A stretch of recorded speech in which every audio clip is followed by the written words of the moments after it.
and we kind of explained what the different aspects are of divine sovereignty and human freedom and how the tension falls within that. If God is sovereign so that everything is, under his decree, under his control, whatever he says goes, the Bible seems to teach that God's will be done. But it also seems to hold the fact that we make really meaningful choices. We make choices that have an effect on the world. So how do those two things work together? And traditionally, you've seen two camps. These are the two camps of, the Reformed camp, Calvinism as it's popularly known, where that emphasizes the sovereignty of God.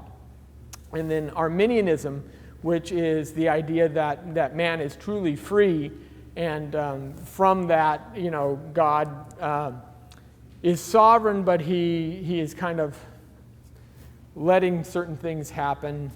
Anyway, there's a tension between them. And what we've done over the last 3 classes is say that there's not just two choices. There's more than two different understandings of how this works, Thomism, Melanchthonianism, but one of the ones that we've focused on is one that's really, I would say, exploded since the 70s, and that is Molinism, or middle knowledge, the idea that God has knowledge not only of what is the case and what could be the case, but what would have been the case had he chosen to order things differently. Okay?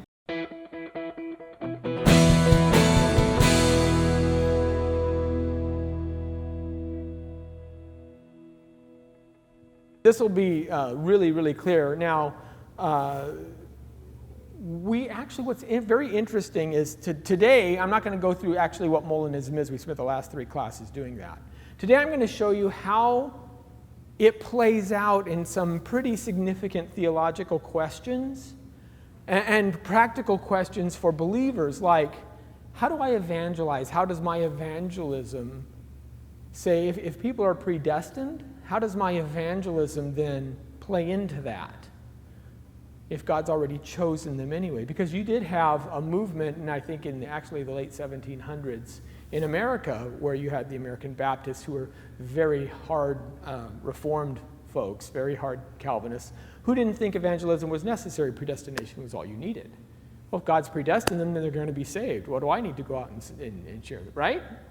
So that was their conclusion. So we need to talk about evangelism. We need to talk about prayer. How does prayer work? Why should I petition God if God's already decreed what will happen?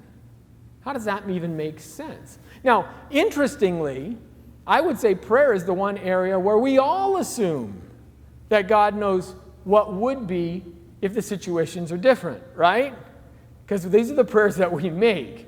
Lord, if it's your will, open up this door for me. But if you know that I'll, or maybe more aptly, Lord, if it's your will, let me get that girl's phone number, because I may want to marry her. But if you know that that's going to be a mistake 20 years down the road, don't let me do it, right? That kind of an approach. So we want to talk about prayer. We want to talk about evangelism, but we also want to talk about evil. Because one of the key points, and one of the key difficulties is, how do we understand God's sovereignty and man's responsibility in the problem of evil? Certainly God can do something about evil. Now, interestingly, even Jesus' disciples had this issue. In John chapter 9, if you remember, they come across a blind man, and his disciples ask him, Rabbi, who sinned? Did this man sin, or did his parents sin that he was born blind? And Jesus answered, it's not the man that sinned or his parents, but that the works of God might be displayed in him. So he went, and he goes, okay, here's what you need to do. He put some mud on his eyes, right? And he says, go wash in the pool of Siloam. And the man went and washed and came back, and he saw. And then he went to the Pharisees and said, the Pharisees said, how were you able to see? And he said, "The man called Jesus made mud and anointed my eyes and said to me, 'Go to Siloam and wash.' And I went and washed and received my eyesight." Now, if we were doing a class on archaeology, I'd go all into the pool of Siloam because that was just discovered within the last 10 or 15 years. It had its 5 porticos, just the way John said. It actually validates the Gospel of John as being an eyewitness. But fortunately, that's another class. But here's the interesting thing. Notice what Jesus says. He says, it's not that this man sinned or his parents. The disciples had the assumption wrong. They thought, oh, bad things happen to people because people make choices. It's almost like a karma kind of thing in their mind.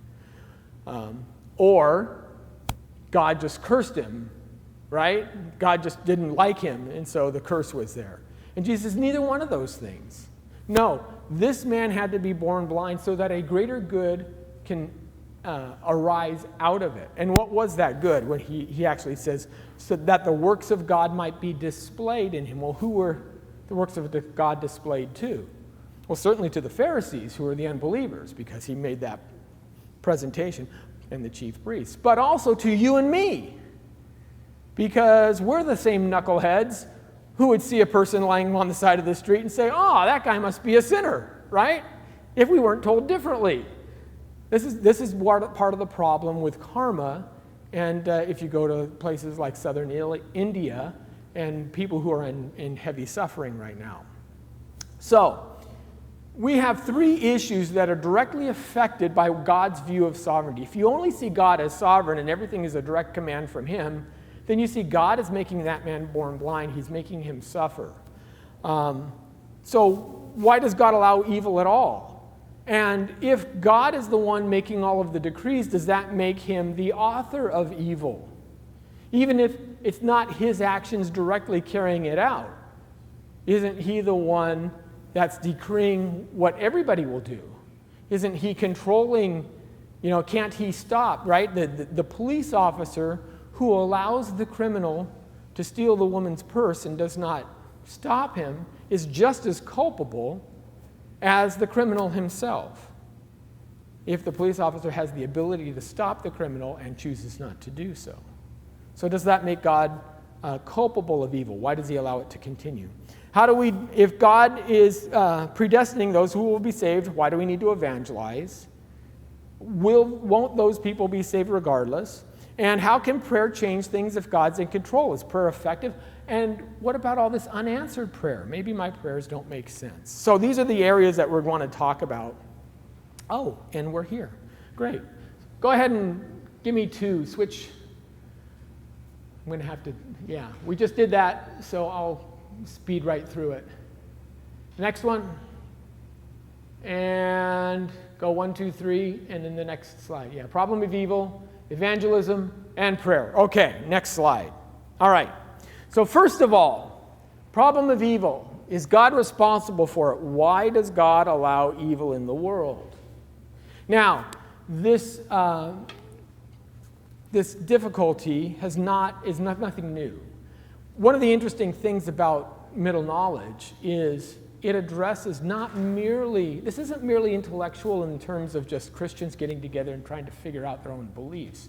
This is actually evangelistic in its own right.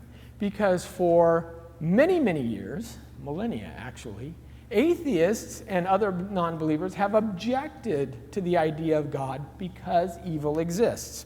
One of the more popular phrases, go ahead and, is a guy by the name of Epicurus. So this is one of the Greek philosophers. And this is kind of the way he penned it. He says, we're assuming that God is omnipotent, right? All-powerful, all-knowing, and maybe benevolent, all-loving. Is God willing to prevent evil, but not able to? Well, then God is impotent. Is he able but not willing? Well, then he's malevolent. Is he both able and willing? Well, why then is there evil? So that's Epicurus. If you look, this was reformulated by the British skeptic David Hume in about the 17th century. Next slide, that you can see. And if he's neither able nor willing, So here's Here's David Hume's argument. Here's the basic structure. All good God would want to destroy evil. An all-powerful God would be able to destroy evil. However, evil is not destroyed. Therefore, such an all-good and powerful God cannot exist. This is the tension. We can see this now, right? And if you say God is sovereign, and that's where you stop, it doesn't answer this problem, does it? It doesn't help us get to the bottom of it. Well, a man in 1974, a Christian philosopher by the name of Alvin Plantinga, came out with a book. That's Dr. Alvin Plantinga, Calvin College, and I think Notre Dame, and he's emeritus now. I believe he's retired, but he came out with this book, God, Freedom, and Evil. And this book, up until the time this book was written in the 70s, this problem had gone on, and argued philosophers have gone back and forth on it. Alvin Plantinga took a middle knowledge perspective on the problem of evil. And ever since he's done so, this is a defense to show that if you assume middle knowledge, the idea that evil exists and an all-good, all-loving God exists are not incompatible. And this is basically how he did it. What Plantinga did was to say, most people assume omnipotence means God can do anything, and that's wrong. So if we look at the next slide, God has certain limits. Does that surprise you guys? Does that shock you? It shouldn't. We know that God can't do things, right? If God is all-knowing, what's one thing he can't do? He can't learn. If he's all-knowing, you can't tell him anything new. That makes sense, because he knows it all. So he can't learn. God can't lie. If he's all good, he can't tell a lie, because that would be something that's a defect to his character. God cannot sin. That would be another defect to his character. So here's some things that God cannot do. So all-powerful doesn't mean that God can do everything, ollie, oxen free. Here's some other things that God can't do. He can't do something that's what we call logically incoherent. Logically incoherent. Now, logical incoherence is really a way of saying that people are making sentences that sound like they mean something, but they really mean nothing. So, for example, can you make a square circle? Can you make a four-sided triangle? Well, no, because by definition, triangles have three sides. To have a four-sided figure, any figure would, by definition, not be a triangle, right? Like a married bachelor. God cannot, what? If God can do anything, he can create a married bachelor. This is where you get to these problems. Cannot God make, hot sauce so hot that even he himself can't eat it? Right? You've heard those kinds of ideas. Those aren't actual meaningful statements. Those are nonsense statements. It's like saying, can God make green smell faster than yellow? It sounds like there's something there, but there's really nothing there. So, God cannot do what is logically incoherent. What we do know, though, is God desired to create a world, and this is the crux of Plantinga's argument, that God would desire to create a world where his creatures enjoyed a meaningful relationship with him. Okay, he didn't want to just make any old world. He wanted to make a world where creatures have meaningful relationships. I've used the example in the past of my kids wanting a dog, and I brought home this little mechanical dog, this little mechanical Freddy dog. It was a great, cute little dog. It would walk on all fours, and it would wag its tail, and it would bark at you, ha, ha, and it'd do a backflip, and it'd do it again, and it had nice soft fur. And I said, kids, this is the perfect dog. It does all the things you want, and when you're tired of it, you turn it off, you put it on the shelf. You don't have to feed it. You don't have to pick up the little presents it leaves maybe in the dining room rug, little nuts and bolts behind it or something like that.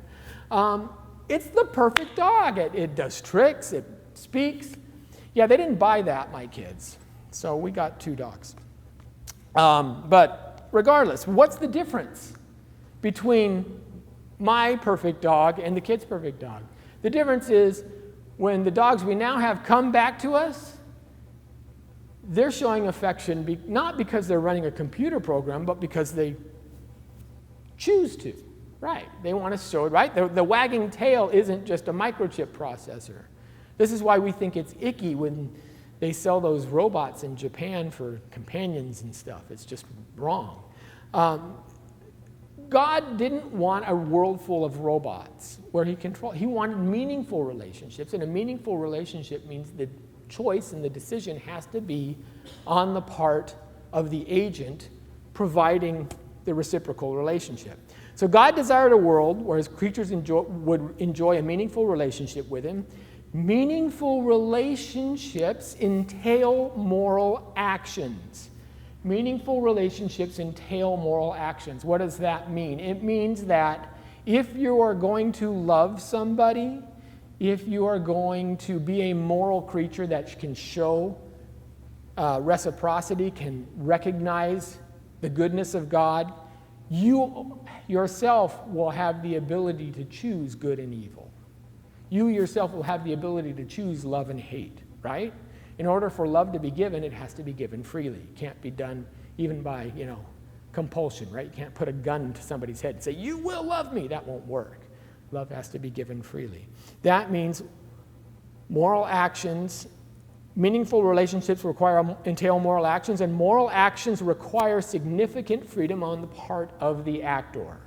So the individual whom God wants that relationship with must be free to choose to give that relationship to God, to honor God. And realize sin is defined as anything that deviates from God's will in that sense, right? If you're doing something that is against God's will, you are sinning. You're missing the mark. Okay. So that means ultimately that God cannot control all aspects of morally free actors. It is logically incoherent to say, I want a being who will love me, who will be free to choose to love me, who will be free to choose his own moral standing and his own moral actions, and to guarantee that every single type of person that I create will not sin, will not do evil. Does that make sense? Just like when I buy the dog. If I want the dog to come and love me, he may have an accident on the carpet. But in order to guarantee that he doesn't, I would have to have the mechanical dog. But that defeats the purpose of having a relationship. So it may be logically incoherent. It is logically incoherent for God to say, I want to create a world where my creatures enjoy a meaningful relationship with me and not have them be capable of evil. Not have them at least be capable of evil, of their own volition. Okay, it doesn't mean that they all will do evil.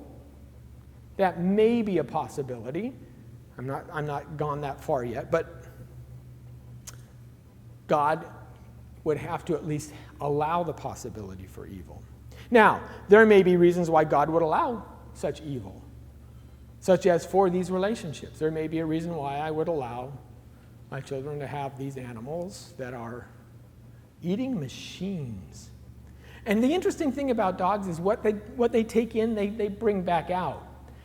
And the interesting thing about kids is that they promise you that they'll deal with the taking in and the bringing out before you get the dog. But after you get the dog, they tend to ignore all of that.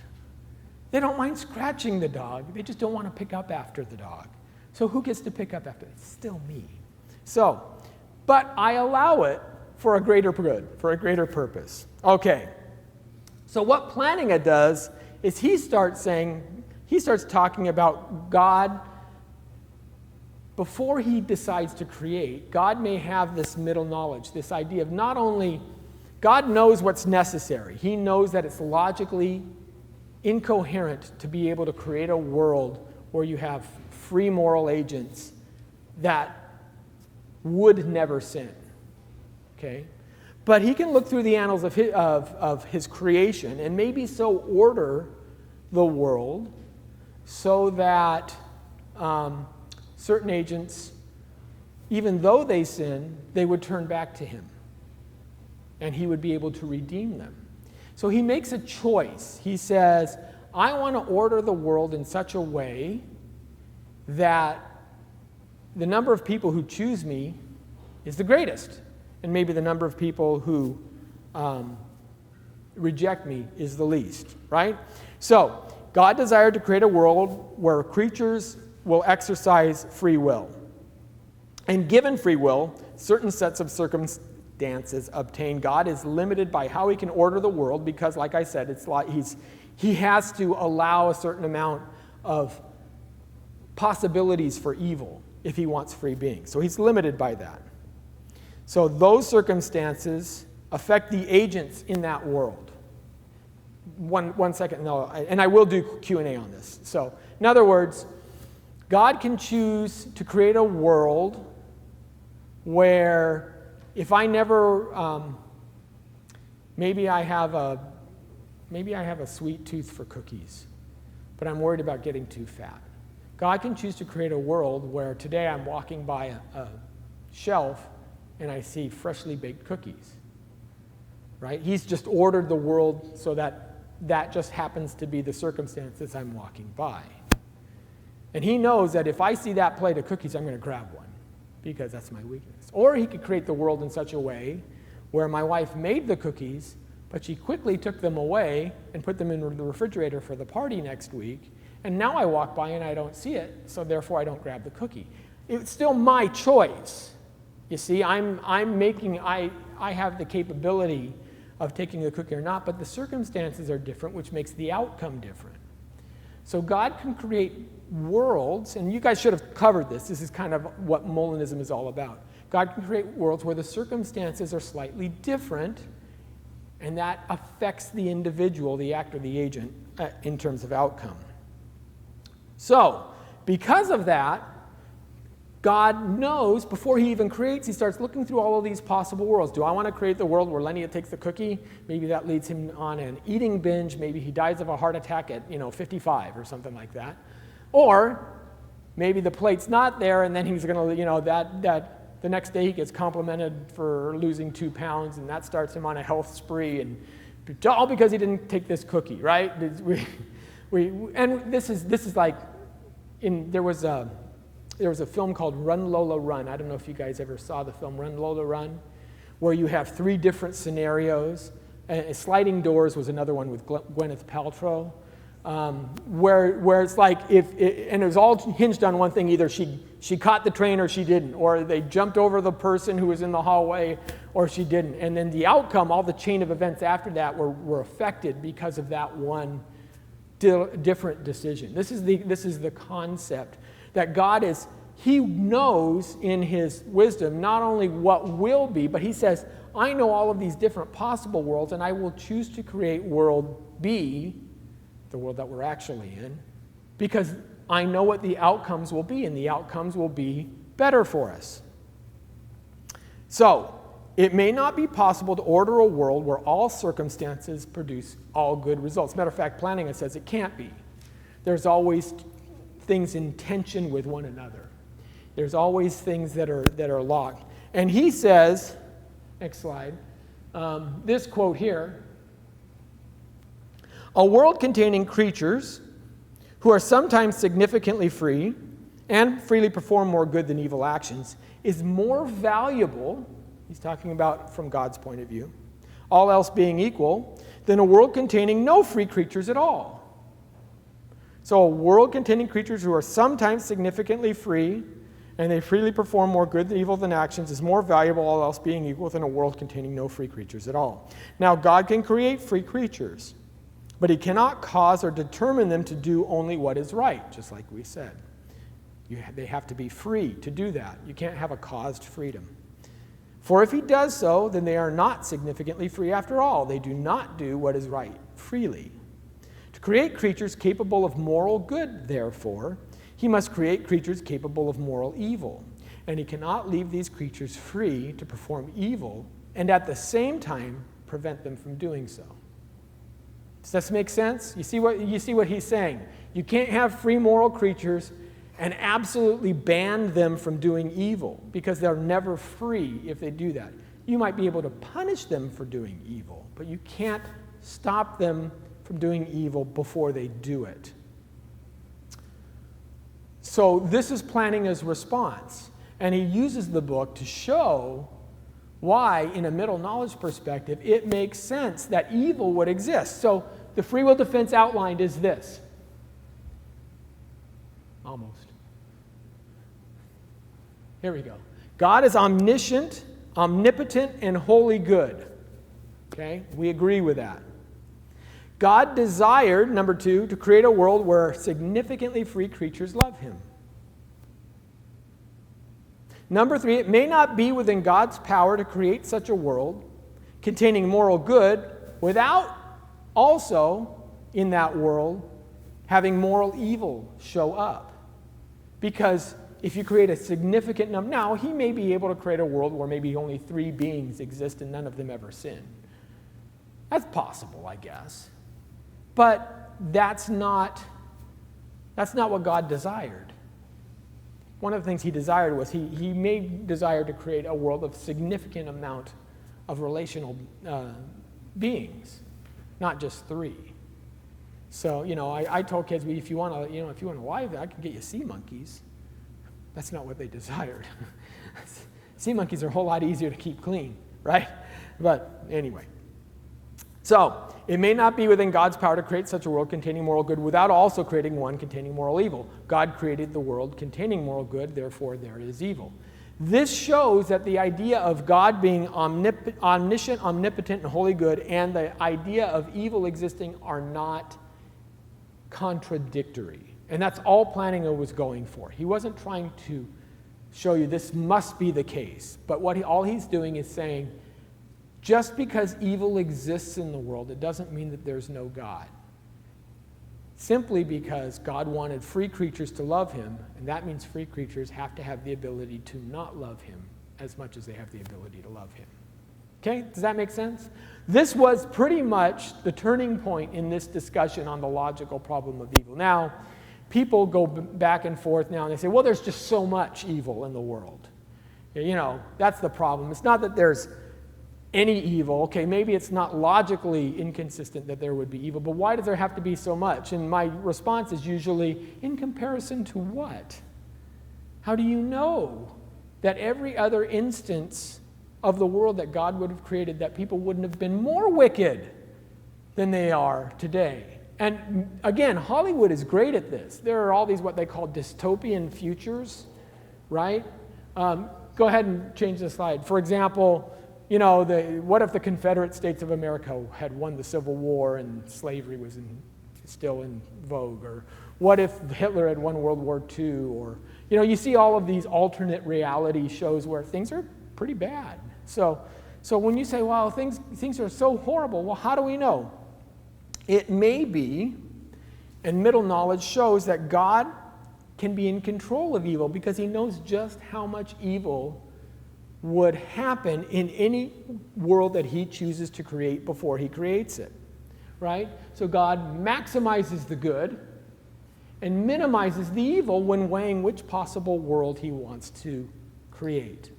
And we see this in the Bible. Even we see evil things that must happen in order for good to come out of it. And of course, the classic example, and this is one that Molina himself, Luis de Molina, when he was trying to formulate this, thought through.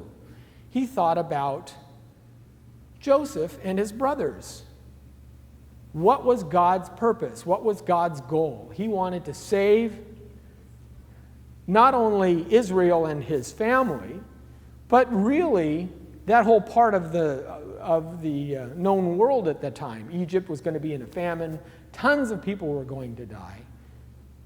So God allows Joseph to be taken prisoner. It's a bad thing.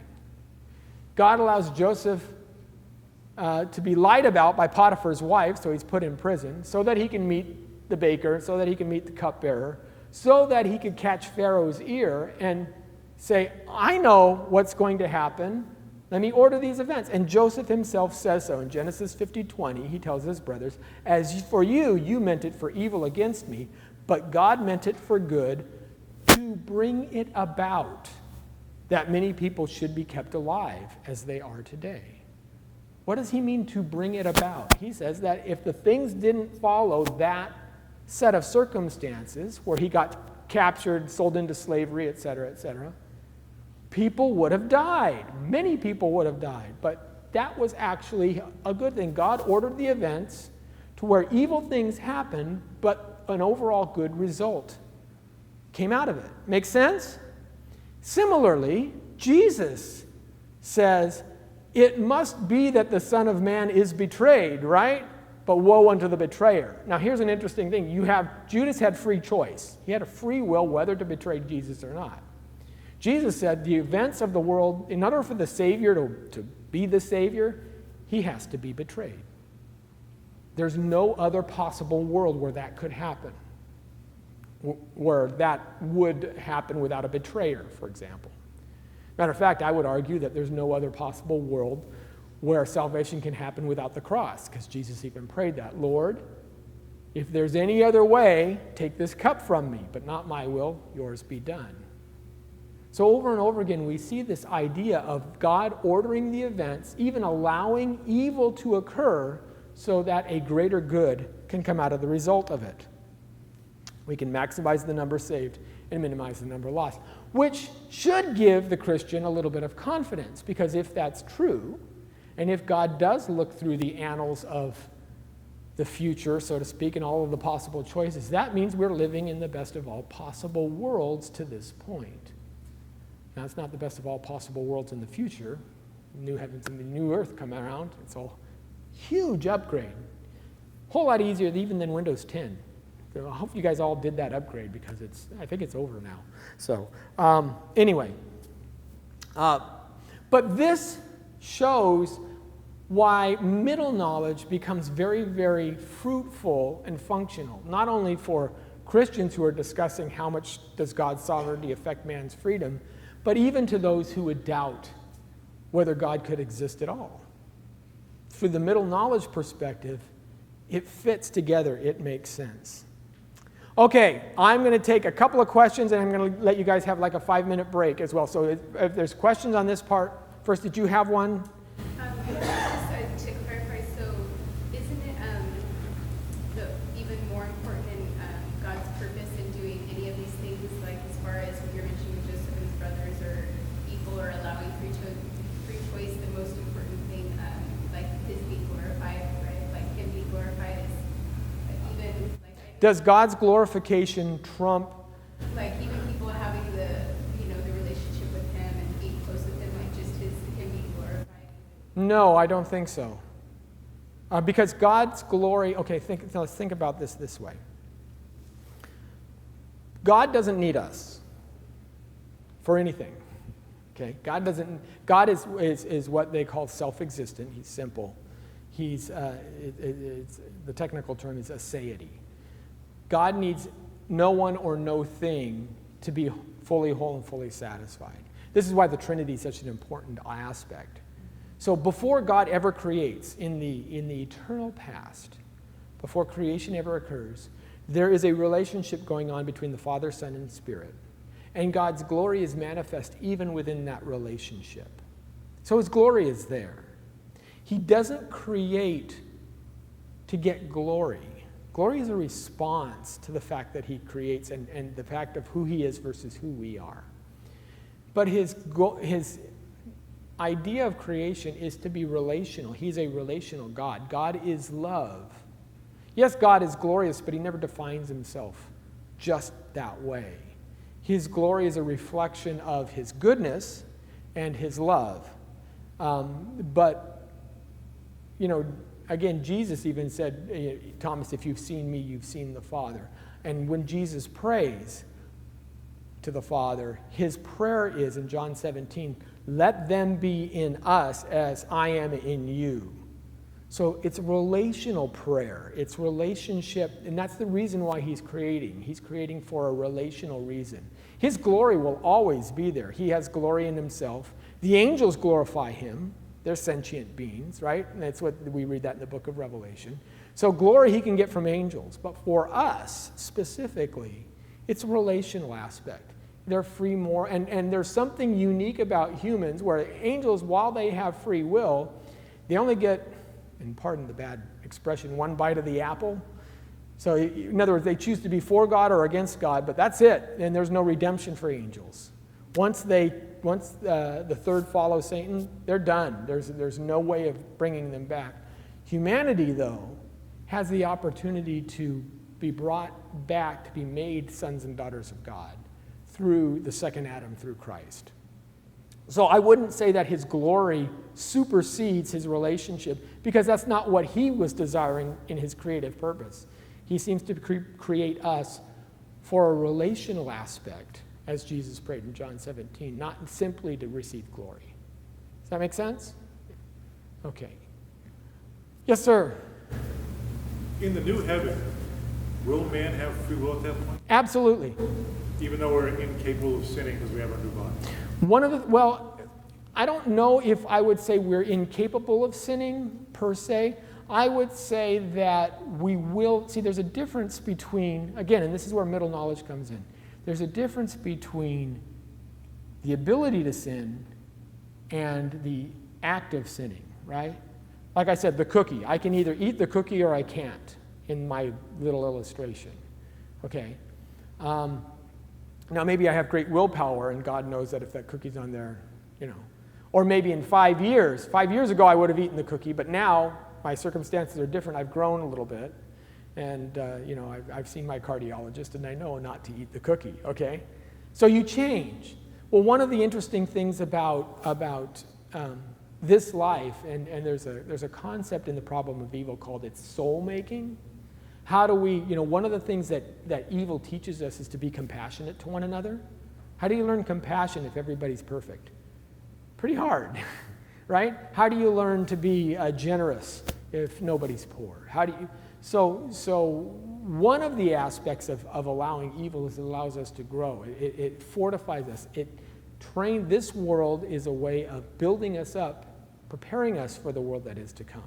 Now, what I think is, because we look through the glass darkly, once we get to heaven, we will look back on our sinful deeds on this earth and we'll say, what were we thinking? It's almost like what I do when I look back on my 2-year-old self, how my logic used to work. It's like, Mom hates me because she won't give me the chocolate cake. Nowadays I say, oh no, Mom loves me because thank you, Mom, for not giving me the chocolate cake for breakfast, right? Your logic changes as you mature, but at 2, there's no way of explaining that. Or a 12-year-old girl. No, you are not in love with Justin Bieber. Yes, I am, Mom. I can feel it in me right here, right? You think that's love because you have no point of comparison. Wait till you're 30, then we'll talk, okay? So when we are in heaven, right now we have a fallen nature, so sin is attractive. When we're in heaven, we will no longer have that fallen nature. The new man will have grown to the point where the old man is completely cast out. And I say it's like, there's a passage that says a dog will return to his own vomit. Well, human beings can do that too. Human beings can eat their own vomit, but nobody would. So you have the ability, but it's so disgusting, you never would choose it. And I think once we're in heaven, we will still have free will. But we would never want to choose to sin because we can see how dirty and ugly sin actually is in comparison to the beauty and glory that is of God in heaven. So that's my short answer. Yes, ma'am? It seems to me that God, when you say God wanted creating relational beings, Yes. He also seemed He wanted to create not only relational beings, but brothers and sisters for Christ. Relational to one another as well as to him. Yes, vertical and horizontal. Yeah, I agree with that. And again, that's in heaven. It's interesting. There's the whole passage in Matthew 22, where Jesus says they will neither be married nor given in heaven. Whenever I talk to Mormons, and they really make this big idea about, I can't imagine being in heaven without my husband or my wife and my family. How can I be married? And how can heaven be heaven without me being married? And I always tell them, you paint the picture far too small. Jesus says he is one who sticks closer than a brother. He knows us better than our husbands and wives. Imagine if we had that relationship not with just one person, but imagine if we had that closeness with all of the family of God, We see each other spiritually first, as opposed to right now where we see each other physically first, and we judge them on, the shoes that they wear or the way they drive on the 91 freeway. And that's the first way we assume, as opposed to saying, no, that's a spiritual being who may be going through an issue. So yeah, to your point, that's absolutely right. And also, he wants us to be like, he wants us to be like Jesus, who he is proud of and pleased with. Right. And so he's given us a chance. Right. So and we work that out here. We develop those good attributes, those fruits of the Spirit. If you're looking at 1 Peter 1 or some of Paul's writings on the fruits of the Spirit, that's what those things are. That's why you are to cultivate those, because the more you cultivate them now, the more they will be able to be expressed properly in heaven. Okay, I'm going to give you guys 5 minutes, and we'll come back and we'll do the next two little pieces, and then we'll have more. Did you have one question real quick? No? Okay. I kind of did. Oh, okay. It can wait till later. Well, I'll do Q&A at the end of the next section, but is it something you got right there? Or? Yeah, so the question is, what is logic, or rather, like in a less vague sense, what is it that makes something illogical? And if God he created the laws of the universe, doesn't he define logic? Wouldn't he be able to? Logic, okay, those are two separate questions. First of all, logic is simply thinking in an orderly way, thinking clearly and uniformly about things. So to be illogical would be to say two things that contradict each other. That's the blackest white I've ever seen, or something like that, okay? God is a logical God. And really, if you think about it, things that are illogical don't exist in reality, because they can't. You can't have a married bachelor. You just can't. There's no way to make that happen. So an illogical statement, if you're talking about logic in that broad sense, not necessarily the field of study of logic, which is a different question. Things that are logically incoherent is what I'm saying, are things that they just can't exist, or things that don't make sense. I can say no English sentences that are longer than 3 words. What's the problem with that sentence? You see? So that's a logically incoherent. That's what they call self-referentially incoherent, but that's a logically incoherent sentence. Married bachelor, those kinds of things. They just can't exist.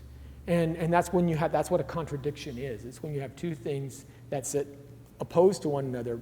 They can't both be true at the same time. And so just as goodness flows out of God's nature, so logic flows out of God's nature, because God is an orderly God.